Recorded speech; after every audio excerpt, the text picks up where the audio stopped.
Well, I hope she's finally got the hint. Let's begin. Well,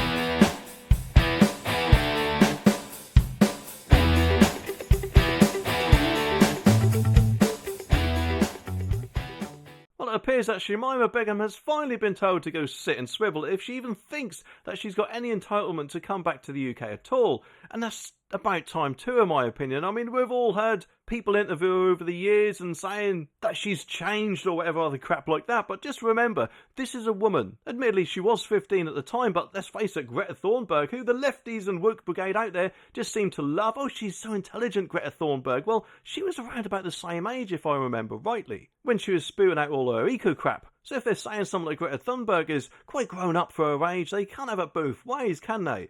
This, as I said, is a person who joined a terror organisation and seemed perfectly happy with what was going on at the time. And in my personal opinion, I think she would be a massive security risk because we don't know what contacts she may or may not have still. Which, let's face it, in this day and age is the last thing we need, especially with everything that's going on at the moment, eh? But anyway, the article says that Shamima Begum has today lost her citizenship appeal.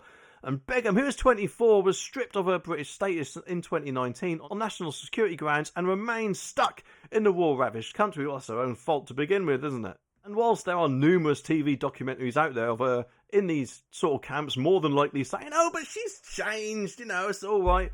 Remember, she was, I'm sure, once happy to live in the UK before she decided to change her mind in the first place and go to join a terrorist organisation, so there's no reason why she couldn't decide to do that again. Especially, we don't know, this could potentially be a plan to get citizenship back in the UK and then do something potentially to aid the horrible people she was helping in the first place, I'm guessing.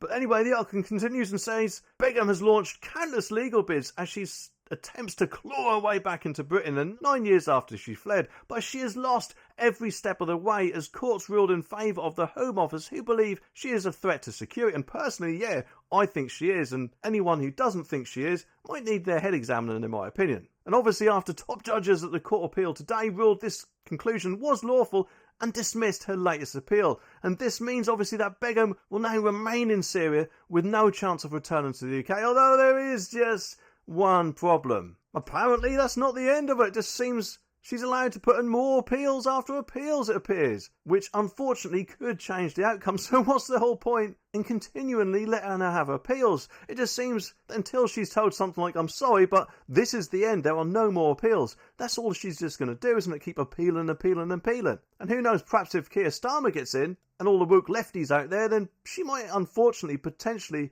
stand a chance of actually returning. I mean, I could be wrong, and I personally hope I am with that, but you never know, do you? Especially as her solicitor Daniel Ferner hinted at taking the battle further today, vowing, we are not going to stop fighting until she gets the justice and until she is safely brought back home. Well, Daniel, perhaps you will remove your head from your bum, which presumably that's where it is at the moment, and actually think about public safety as opposed to your paycheck. Lady Chief Justice Dame Sue Carr said in the ruling that it could be argued the decision in Begum's case is harsh.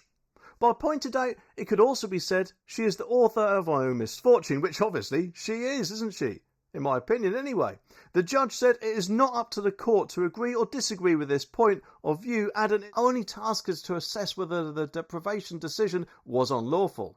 And we have concluded that it's not, and the appeal is dismissed. And today's ruling as well comes after the Special Immigration Appeals Commission, the SIAC, ruled in favour of the government last year after yet another challenge to the original 2019 decision. She's, let's face it, not going to give up, is she? But so far, thankfully, she isn't winning. But just imagine if she did actually end up winning and coming back to the UK, and who knows what she'd do next. And the thing is, if we did want to deport her, then just imagine how hard that would be once she's actually back here. So what are her defences then? Well, she keeps going on saying that she was just a dumb kid when she joined the terror organisation. I'm not going to say their name because YouTube tends not to like that. And didn't want to be that friend left behind. Oh, poor her, eh? But her lawyers have also argued that there's apparently overwhelming evidence, who knows what that is, that she was a victim of trafficking and she has fled to a war-ravaged country. Or to be honest, I don't know about you, but if anyone saw the CCTV of her actually in the airport on her way to the plane, she didn't look like any sort of victim of trafficking or whatever, and she seemed perfectly happy with walking through that airport